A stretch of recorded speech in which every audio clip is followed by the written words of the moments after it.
வணக்கம். அதிரடியின் இன்றைய பிரதான செய்திகள். முதலில் தலைப்புச் செய்திகள்.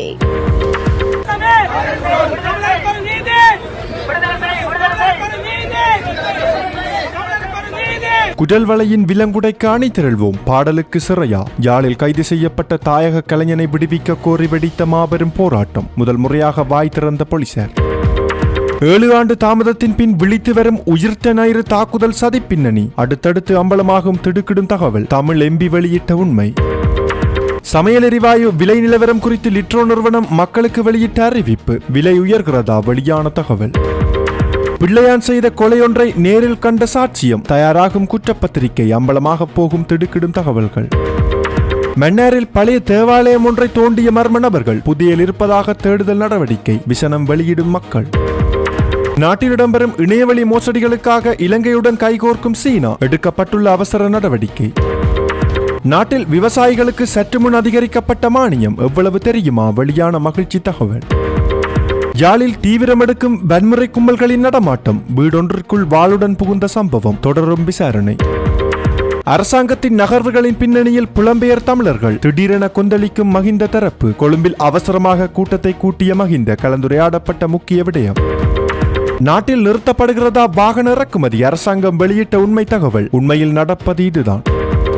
பெண்ணொருவரின் திடீர் ஆடம்பர வாழ்க்கை. உடனடியாக முடக்கப்பட்ட சொகுசு பங்களா மற்றும் சொத்துக்கள். 2வது கணவனுடன் சேர்ந்து செய்த மோசமான செயல். பின்னணியில் காத்திருந்த அதிர்ச்சி தரும் விடயங்கள். நடந்தது என்ன? சூட்சுமமான முறையில் திருடப்பட்ட போலி நகைகள். போலீஸ் விசாரணையில் வெளியான அதிர்ச்சிகர பின்னணி. திடீரென இலங்கையில் களமிறங்கிய இந்தியாவின் தரமான கிரிக்கெட் வீரர்கள். வைபவ் சூரியவம்சியுடன் வந்த ஏ பிரிவு அணி. வெளியான தகவல். தொடர்பான விரிவான செய்திகள். விரிவான செய்திகளுக்கு செல்ல முன்னர் இது போன்ற செய்திகளை உடனுக்குடன் அறிந்து கொள்ள எமது அதிரடி சேனலை சப்ஸ்கிரைப் செய்து கொள்ளுங்கள். அண்மையில் பயங்கரவாத தடை சட்டத்தின் கீழ் கைது செய்யப்பட்டுள்ள தாயக கலைஞர் சங்கீத்தை விடுதலை செய்யுமாறு வலியுறுத்தி கிளிநொச்சியில் மாபெரும் கவனஈர்ப்பு போராட்டம் ஒன்று நடைபெற்று வருகிறது.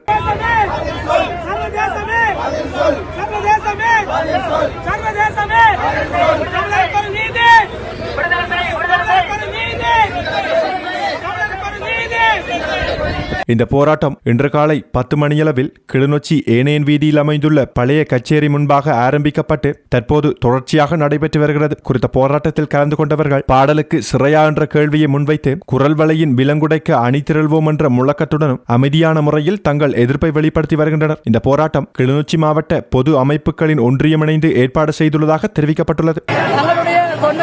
தமிழ் பாடல்களை கூட பாட முடியாத ஒரு இக்கட்டான சூழ்நிலை இந்த தமிழர்களுக்கு ஏற்படுத்தப்பட்டிருக்கின்றது. இந்த தமிழர்கள் பாடுவதால் கைது செய்யப்படுவதாகவும் கடந்த காலங்களிலே அரசாங்கத்திலே அங்கம் வகிக்கும் அமைச்சர்கள் பதவியில் இருப்பவர்கள் தங்களுடைய மேடைகளிலே எங்களுடைய மண்ணையும் பிரபாகரனுடைய சொற்பத்தையும் பாதித்து அவர்களுக்கு சிலை கட்டுவேன் என்று சிலை கட்டுவோம் என்று சொன்னவர்கள் தான் இங்கே இன்றும் அரசாங்க பதவியில் இருக்கிறவர்கள் வலம் வந்து கொண்டிருக்கின்றார்கள். அப்படியாயின் அவர்கள் சுதந்திரமாக நடமாடுகின்றார்கள்.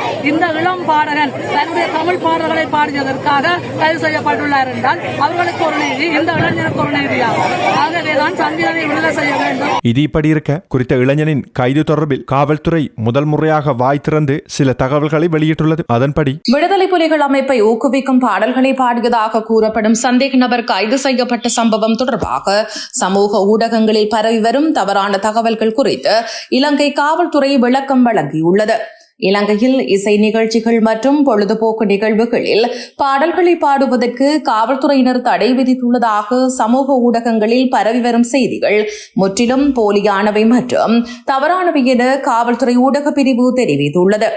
இது தொடர்பாக வெளியிடப்பட்ட அறிக்கையில் சாவகச்சேரி நாவற்குழி பகுதியில் கடந்த மே மாதம் 31ஆம் தேதி நடைபெற்ற இசை நிகழ்ச்சி ஒன்றில் விடுதலை புலிகள் அமைப்பை ஊக்குவிக்கும் வகையில் பாடல்கள் பாடப்பட்டதாகவும் அவை தொடர்பான காணொளிகள் சமூக ஊடகங்களில் பரப்பப்பட்டதாகவும் தெரிவிக்கப்பட்டுள்ளது. இதனைத் தொடர்ந்து யாழ்ப்பாண பிராந்திய குற்றத்தடுப்பு விசாரணை பிரிவினர் மேற்கொண்ட விசாரணைகளின் அடிப்படையில் கடந்த ஜூன் மாதம் 2ஆம் தேதி கிளிநொச்சி உதயநகர் பகுதியைச் சேர்ந்த 24 வயதுடைய இளைஞர் ஒருவர் கைது செய்யப்பட்டுள்ளார். மேலதிக விசாரணைகளில் சந்தேக நபர் அந்த நிகழ்வில் பாடிய 2 பாடல்களை திருத்தி விடுதலை புலிகள் அமைப்பை பெருமைப்படுத்தும் வகையிலும் ஊக்குவிக்கும் வகையிலும் சமூக வலைதளங்களில் பதிவேற்றம் செய்துள்ளதாகவும் தெரிய வந்துள்ளது. தடை செய்யப்பட்ட அமைப்பை ஆதரிக்கும் உள்ளடக்கங்களை பொதுமக்கள் பார்வைக்கு திட்டமிட்டு பரப்பியதாகவும் விசாரணையில் உறுதிப்படுத்தப்பட்டதாகவும் தெரிவிக்கப்பட்டுள்ளது.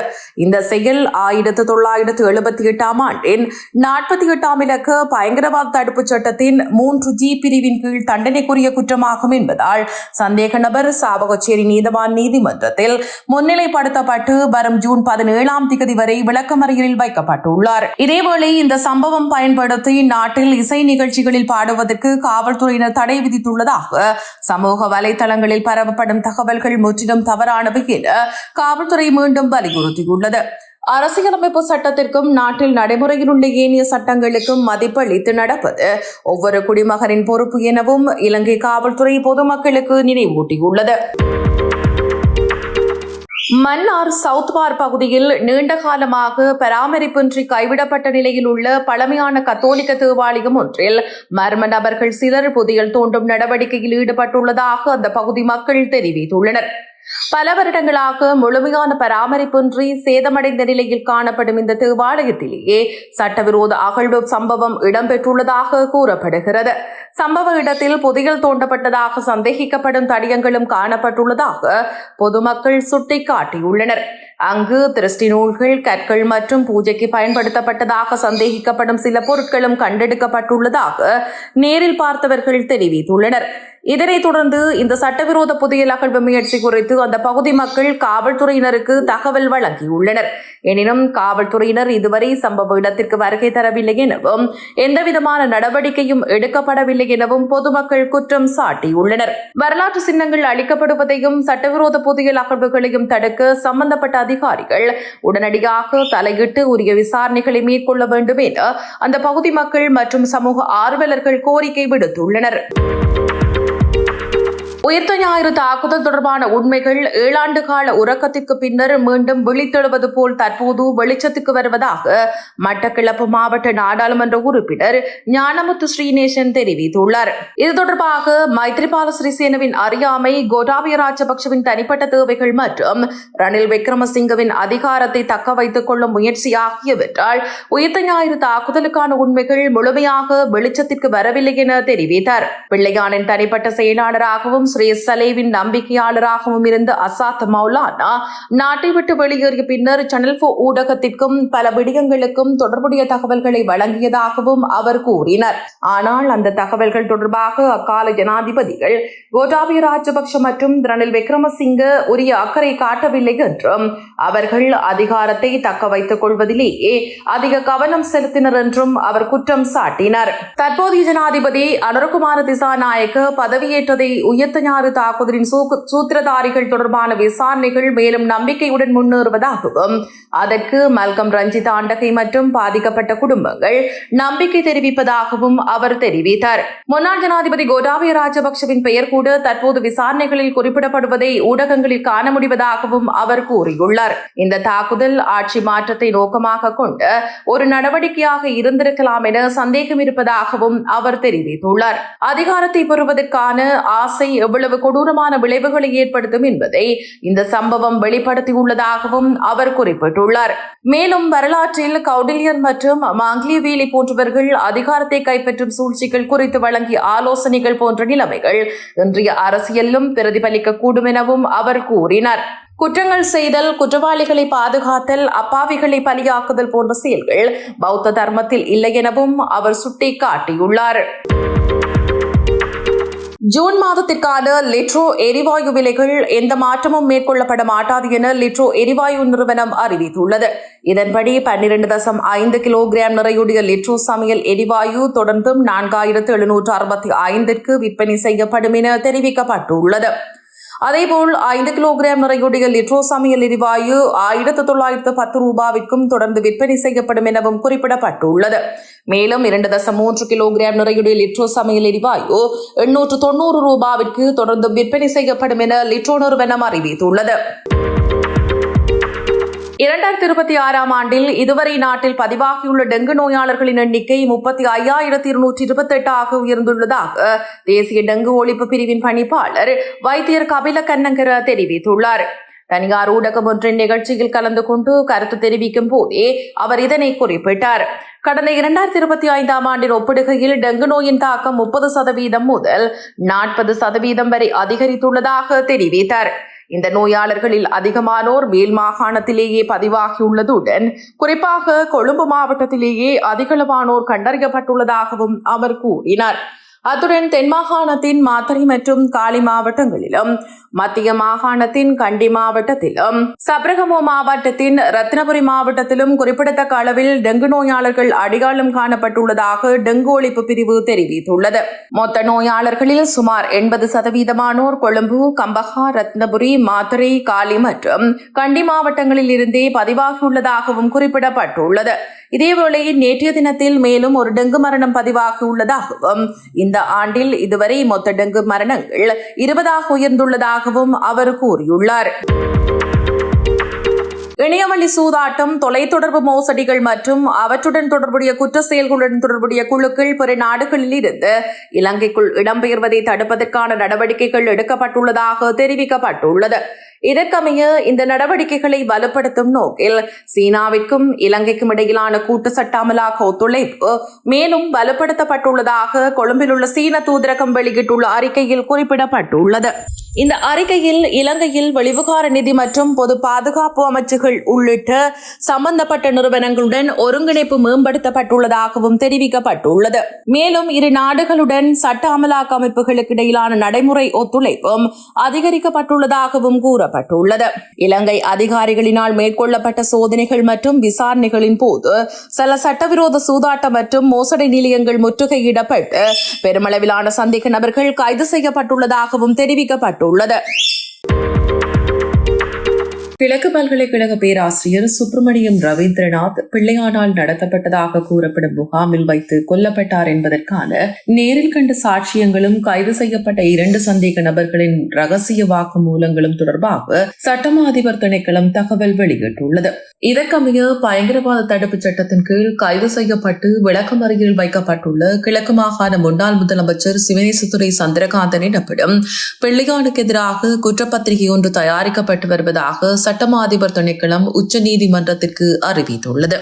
இது தொடர்பான தகவல்கள் பிள்ளையான் தனது கைது மற்றும் தடுப்பு காவல் சட்டவிரோதமானது என கூறி தாக்கல் செய்த அடிப்படை உரிமை மனு விசாரணைக்கு எடுத்துக் கொள்ளப்பட்ட சந்தர்ப்பத்தில் வெளிப்படுத்தப்பட்டதாக தெரிவிக்கப்பட்டுள்ளது. இந்த மனு உச்சநீதிமன்ற நீதியரசர்கள் மஹிந்த சமரவர்த்தன, அர்ஜுன ஒபேசேகர மற்றும் கிஹான் குலதுங்க ஆகியோர் அடங்கிய நீதிபதிகள் குழாமின் முன்னிலையில் விசாரணைக்கு எடுத்துக் கொள்ளப்பட்டது. அப்போது மனுதாரர் சார்பில் முன்னிலையான சட்டத்தரணிகள் குற்றப்புலனாய்வு திணைக்களம் கைது செய்யும் போது உரிய காரணங்களை அறிவிக்காததால் அடிப்படை உரிமைகள் மீறப்பட்டுள்ளதாக வாதிட்டனர். மேலும் சுமார் 19 ஆண்டுகளுக்கு முன்னர் நிகழ்ந்து கிழக்கு பல்கலைக்கழக பேராசிரியர் காணாமல் போன சம்பவத்தை அடிப்படையாக கொண்டு பயங்கரவாத தடுப்புச் சட்டத்தின் கீழ் கைது செய்ய முடியாது எனவும் அவர்கள் தெரிவித்தனர். அதேவேளை பிரதி சொலிசிஸ்டர் ஜெனரல் சுகர்சி ஹேரத் கைது செய்யப்பட்ட போதும் வாக்குமூலங்கள் பதிவு செய்யப்பட்ட போதும் காரணங்கள் மனுதாரருக்கு வாய்மொழியாக அறிவிக்கப்பட்டதாக நீதிமன்றத்தில் தெரிவித்தார். பொலன்னறுவை செவனப்பட்டிய பகுதியில் சட்டவிரோத முகாம் ஒன்று நடத்தி அதில் எதிர்ப்பாளர்கள் மற்றும் பலர் சித்திரவதைக்கு உள்ள வாங்கப்பட்டதாக விசாரணைகளின் தகவல்கள் தெரியவந்துள்ளதாகவும் அவர் கூறினார். அந்த முகாமில் வைத்து பேராசிரியர் சுப்பிரமணியம் ரவீந்திரநாத் கொல்லப்பட்டார் என்பதற்கான நேரில் கண்ட சாட்சியங்களும் 2 சந்தேக நபர்களின் ரகசிய வாக்குமூலங்களும் இருப்பதாகவும் அவர் நீதிமன்றில் தெரிவித்தார். விசாரணை தகவல்களின் அடிப்படையில் சட்டப்படி தடுப்பு காவல் உத்தரவுகள் பெறப்பட்டுள்ளன என்றும் வாக்குமூல பிரதிகளை ஜனாதிபதிக்கு சமர்ப்பிக்க வேண்டும் என்ற கட்டாயம் இல்லை என்றும் அவர் குறிப்பிட்டார். இருதரப்பின் வாதங்களையும் பரிசீலித்த நீதிபதிகள் குலாம் சாட்சியாளர்களின் வாக்குமூல பிரதிகளை ரகசிய உரையில் வைத்து நீதிமன்றில் சமர்ப்பிக்குமாறு உத்தரவிட்டுள்ளது. மேலும் எழுத்து மூல சமர்ப்பிகள் இருந்தால் அவற்றை ஜூன் 22ஆம் தேதிக்கு முன் தாக்கல் செய்யுமாறு அறிவிக்கப்பட்டுள்ளதுடன் வழக்கு தீர்ப்பு ஒத்திவைக்கப்பட்டுள்ளதாகவும் தெரிவிக்கப்பட்டுள்ளது. யாழ்ப்பாணம் வட்டுக்கோட்டை காவல்துறை பிரிவுக்குட்பட்ட பிளவத்தை பகுதியில் வாள்வெட்டு குழு ஒன்று அட்டகாசம் செய்துள்ள சம்பவம் பதிவாகியுள்ளது. குறித்த சம்பவம் கடந்த 4ஆம் தேதி இடம்பெற்றுள்ளது.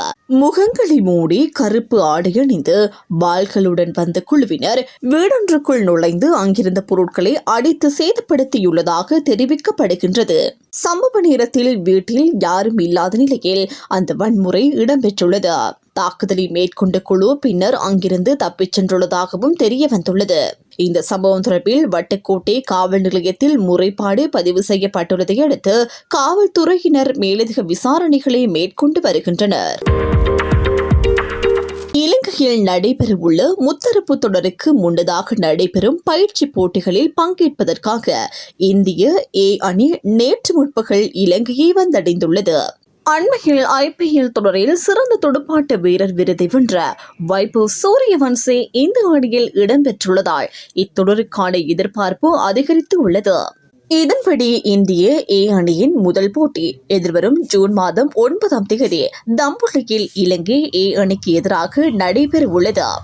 அதனைத் தொடர்ந்து காலி மைதானத்தில் மேலும் 2 ஒருநாள் போட்டிகளில் இந்த அணி விளையாட உள்ளதாகவும் தெரிவிக்கப்பட்டுள்ளது. மட்டக்களப்பில் போலியான தங்க ஆபரணங்களை தயாரித்து அவற்றை உண்மையான தங்க நகைகள் என வங்கிகளில் அடகு வைத்து பணம் பெற்றதாக குற்றச்சாட்டில் நபர் ஒருவர் சுமார் 9 மாதங்களுக்கு பின்னர் போலீசாரால் கைது செய்யப்பட்டுள்ளார். இந்த கைது நடவடிக்கை கடந்த 4ஆம் தேதி முன்னெடுக்கப்பட்டுள்ளது. சம்பவம் தொடர்பில் மேலும் தெரிய வருவதாவது, கடந்த வருடம் ஆகஸ்ட் மாதம் மட்டக்களப்பு நகரில் உள்ள தனியார் வங்கி ஒன்றில் போலி தங்க நகைகளை அடகு வைத்து ஒரு பெண் பணம் பெற்றுள்ளார். பின்னர் மேற்கொள்ளப்பட்ட சோதனைகளில் அந்த நகைகள் போலியானவை என கண்டறியப்பட்டுள்ளது. இதையடுத்து இது தொடர்பில் போலீசாரிடம் முறைப்பாடு பதிவு செய்யப்பட்டு விசாரணைகள் ஆரம்பிக்கப்பட்டுள்ளன. விசாரணைகளில் இந்த நகைகளை அடகு வைத்தவர் வவுணதீவு பிரதேசத்தை சேர்ந்த பெண் ஒருவர் என அடையாளம் காணப்பட்டுள்ளது. மேலும் விசாரணைகளில் குறித்த நகைகள் அந்த பெண்ணின் கணவரால் வடிவமைக்கப்பட்டவை என தெரிய வந்துள்ளது. இதனையடுத்து அந்த பெண் கைது செய்யப்பட்டு நீதிமன்றத்தில் முன்னிலைப்படுத்தப்பட்டு விளக்கமறியலில் வைக்கப்பட்ட பின்னர் பிணையில் விடுவிக்கப்பட்டுள்ளார். இதேவேளை விசாரணைகள் தொடர்ந்து முன்னெடுக்கப்பட்டு வந்தன. ஆனால் சம்பந்தப்பட்ட பெண்ணின் கணவர் தலைமறைவாகி 9 மாதங்களாக போலீசாரால் தேடப்பட்டு வந்துள்ளார். இந்நிலையில் கடந்த 4ஆம் தேதி மட்டக்களப்பில் உள்ள மதுபான கடையொன்றில் அவர் மது அருந்திக் கொண்டிருந்த போது கிடைத்த தகவலின் அடிப்படையில் போலீசாரால் கைது செய்யப்பட்டுள்ளார். கைது செய்யப்பட்டவர் 45 வயதுடைய தங்க ஆபரண வடிவமைப்பாளர் எனவும் போலீசார் தெரிவித்துள்ளனர். சந்தேக நபர் நீதிமன்றத்தில் முன்னிலைப்படுத்துவதற்கான நடவடிக்கைகள் மேற்கொள்ளப்பட்டுள்ளதாகவும் மேலதிக விசாரணைகள் பெரும் குற்றத்தடுப்பு பிரிவினரால் முன்னெடுக்கப்பட்டு வருவதாகவும் தெரிவிக்கப்பட்டுள்ளது. சட்டவிரோதமான முறையில் சொத்துக்களை சேர்த்த குற்றச்சாட்டின் கீழ் கொழும்பு 14 பகுதியை சேர்ந்த ஒரு பெண்ணின் சுமார் 300 லட்சம் ரூபாய் மதிப்புடைய சொத்துக்களை முடக்குவதற்கு நீதிமன்றம் உத்தரவிட்டுள்ளது. கொழும்பு மேல் நீதிமன்றம் இன்று முதல் 7 நாட்களுக்கு இந்த சொத்து முடக்க உத்தரவை அமுல்படுத்துமாறு அறிவித்துள்ளது. காவல்துறையினரின் தகவலின்படி குறித்த பெண் தனது கணவருடன் இணைந்து போதைப்பொருள் கடத்தலில் ஈடுபட்டு அதன் மூலம் சட்டவிரோதமாக பெருமளவு சொத்துக்களை சேர்த்துள்ளதாக குற்றச்சாட்டு முன்வைக்கப்பட்டுள்ளது. இது தொடர்பாக காவல்துறை மா அதிபரால் சட்டவிரோத சொத்துக்கள் விசாரணை பிரிவுக்கு முறைப்பாடு வழங்கப்பட்டிருந்தது. இந்த முறைப்பாட்டின் அடிப்படையில் சட்டவிரோத சொத்துக்கள் விசாரணை பிரிவினர் தீவிர விசாரணைகளை மேற்கொண்டிருந்தனர். விசாரணைகளின் போது அந்த பெண்ணின் 2வது கணவரால் போதைப்பொருள் கடத்தலின் போது சம்பாதிக்கப்பட்ட பணத்தை பயன்படுத்தி தொட்டலங்கு பகுதியில் காணி மற்றும் வீடும் கொள்வனவு செய்யப்பட்டுள்ளமை தெரிய வந்துள்ளது. அதன்படி 1.30 பேச்சஸ் பரப்பளவு கொண்ட காணி மற்றும் 0.75 பேச்சஸ் காணியுடன் கூடிய 3 மாடி வீடு ஆகியவை அடையாளம் காணப்பட்டுள்ளன. இதனைத் தொடர்ந்து பண சுத்திகரிப்பு தடுப்பு சட்டத்தின் கீழ் இந்த சொத்துக்களை முடக்குவதற்காக கொழும்பு மேல் நீதிமன்றம் உத்தரவு பிறப்பித்துள்ளது. பின்னர் அந்த உத்தரவு மேலும் நீடிக்கப்பட்டுள்ளதாகவும் தெரிவிக்கப்பட்டுள்ளது. இந்த சம்பவம் தொடர்பாக சட்டவிரோத சொத்துக்கள் விசாரணை பிரிவினர் மேலதிக விசாரணைகளை தொடர்ந்து மேற்கொண்டு வருகின்றனர். வாகன இறக்குமதி எந்த விதத்திலும் குறையவில்லை என சுங்க ஊடக பேச்சாளர் சந்தன புன்றிகேவா தெரிவித்துள்ளார். டொலரின் விலை உயர்வால் ஏற்படும் அழுத்தத்தை குறைக்கும் நோக்குடன் இறக்குமதி கட்டுப்பாடுகள் தளர்த்தப்பட்டு சில நடவடிக்கைகள் எடுக்கப்பட்டதாக அவர் சுட்டிக்காட்டியுள்ளார். எனினும் அரசாங்கம் எதிர்பாராத அளவிற்கு வாகன இறக்குமதியில் எந்தவித வீழ்ச்சியும் ஏற்படவில்லை எனவும் சுங்க ஊடக பேச்சாளர் மேலும் தெரிவித்துள்ளார். அரசாங்கத்தால் வழங்கப்படும் உரமானியத்தை ஒரு ஹெக்டேருக்கு ரூபாய் 30,000 உயர்த்துவதற்கான நடவடிக்கைகள் மேற்கொள்ளப்பட்டுள்ளதாக தெரிவிக்கப்பட்டுள்ளது. இதனை விவசாய அபிவிருத்தி ஆணையாளர் நாயகம் தம்மிகா ரணதுங்க தெரிவித்துள்ளார். அரசு தகவல் திணைக்களத்தில் நடைபெற்ற சிறப்பு ஊடக சந்திப்பில் கலந்து கொண்டு கருத்து வெளியிடும் போதே அவர் இதனை குறிப்பிட்டுள்ளார். இதன்படி இதுவரை ஒரு ஹெக்டேருக்கு ரூபாய் 25,000 வழங்கப்பட்டிருந்த உரமானியம் தற்போது ரூபாய் 30,000 உயர்த்தப்பட்டுள்ளதாகவும் இதன் மூலம் ரூபாய் 5,000 அதிகரிப்பு மேற்கொள்ளப்பட்டுள்ளதாகவும் அவர் தெரிவித்துள்ளார். இந்த மானிய தொகை தகுதியுடைய 5,02,836 விவசாயிகளின் வங்கிக் கணக்குகளில் ஒரே நேரத்தில் நேரடியாக வரவு வைக்கப்படும் எனவும் தெரிவிக்கப்பட்டுள்ளது. இதற்காக அரசாங்கம் ரூபாய் 10,947 மில்லியனை செலவிட்டுள்ளதாகவும் மானிய உயர்வின் காரணமாக வழக்கத்தை விட கூடுதலாக ரூபாய் 2,500 மில்லியன் செலவாகும் எனவும் குறிப்பிடப்பட்டுள்ளது. சந்தை விலை எவ்வளவு உயர்ந்தாலும் இப்பருவம் முழுவதும் விவசாய சேவை மையங்கள் மூலம் யூரியா உர மூட்டை ஒன்று ரூபாய் 10,200 என்ற நிலையான விலையில் வழங்கப்படும் எனவும் அவர் தெரிவித்துள்ளார். இந்த பருவத்தில் இதுவரை 4,09,670 ஹெக்டேர் நிலத்தில் நெல் சாகுபடி ஆரம்பிக்கப்பட்டுள்ளதுடன் அதில் 3,64,900 ஹெக்டேருக்கு ஏற்கனவே உரமானியம் வழங்கப்பட்டுள்ளதாகவும் தெரிவிக்கப்பட்டுள்ளது. முன்னாள் ஜனாதிபதி மஹிந்த ராஜபக்சவின் தலைமையில் பொதுஜன பெரமுன கட்சியின் செயற்குழு கூட்டம் நடைபெற்றுள்ளது. இந்த கூட்டம் கொழும்பு நெலு மாவட்டத்தில் அமைந்துள்ள பொதுஜன பெரமுன கட்சியின் அலுவலகத்தில் இடம்பெற்றதாக தெரிவிக்கப்படுகின்றது. மஹிந்த ராஜபக்சவின் தலைமையில் இடம்பெற்ற இந்த செயற்குழு கூட்டம் தற்போது தொடர்ச்சியாக நடைபெற்று வருவதாகவும் தகவல்கள் தெரிவிக்கின்றன. இதில் பொதுஜன பெரமுன கட்சியின் பொதுச் செயலாளர் சாகர காரியவசம், முன்னாள் நாடாளுமன்ற உறுப்பினர் ஜான்சன் பெர்னாண்டோ உள்ளிட்ட பல செயற்குழு உறுப்பினர்கள் கலந்து கொண்டுள்ளதாகவும் குறிப்பிடப்பட்டுள்ளது. இது இப்படி இருக்க பயங்கரவாத தடை சட்டத்தை நீக்குவதாக கூறி ஆட்சிக்கு வந்த தற்போதைய அரசு நாட்டுக்கு சேவையாற்றிய முன்னாள் புலனாய்வு பிரிவு தலைவர் சுரேஷ் சாலேவை அதே சட்டத்தின் கீழ் தடுப்பு காவலில் வைத்து சித்திரவதைக்கு உள்ளாக்கியுள்ளது என ஸ்ரீலங்கா பொதுஜன பெரமுன குற்றம் சாட்டியுள்ளது.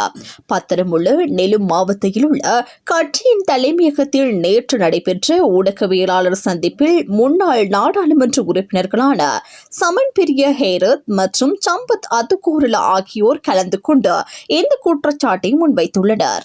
இதன்போது கருத்து தெரிவித்த முன்னாள் நாடாளுமன்ற உறுப்பினர் சமன் பிரிய ஹேரத், முன்னாள் புலனாய்வு பிரிவு தலைவர் சுரேஷ் சாலே நேற்று முன்தினம் நீதிமன்றத்தில் பிணை கோரிய போது அவர் கடுமையான சித்திரவதைக்கு உள்ளாக்கப்பட்டுள்ளதாக 2 பிரபல ஜனாதிபதி சட்டத்தரணிகள் சுட்டிக்காட்டியதாக தெரிவித்துள்ளார். கடந்த கால மக்கள் போராட்டங்களில் தீவிரமாக பங்கேற்றவர்கள் பயங்கரவாத தடை சட்டத்தின் கீழ் கைது செய்யப்பட்ட போது கூட அவர்களுக்கு உடல் ரீதியான சித்திரவதைகள் இடம்பெறவில்லை எனவும் அவர் குறிப்பிட்டுள்ளார். ஆனால் சுரேஷ் சாலேவுக்கு இவ்வாறு நடந்திருந்தால் அதற்கு பொறுப்பு ஜனாதிபதி உள்ளிட்ட தற்போதைய அரசே ஏற்க வேண்டும் எனவும் அவர் தெரிவித்துள்ளார். அத்துடன் தமிழ் டயஸ்போராவின் மகிழ்ச்சிப்படுத்தும் நோக்கில் முன்னெடுக்கப்படும் அரசியல் பழிவாங்கல்களை ஜனாதிபதி உடனடியாக நிறுத்த வேண்டும் எனவும் அவர் வலியுறுத்தியுள்ளார். இத்துடன் அதிரடியின் இன்றைய பிரதான செய்திகள் நிறைவடைகின்றன. எமது செய்தி தொடர்பான உங்களுடைய கருத்துக்களை மறக்காமல் கமெண்டில் பதிவிடுங்கள்.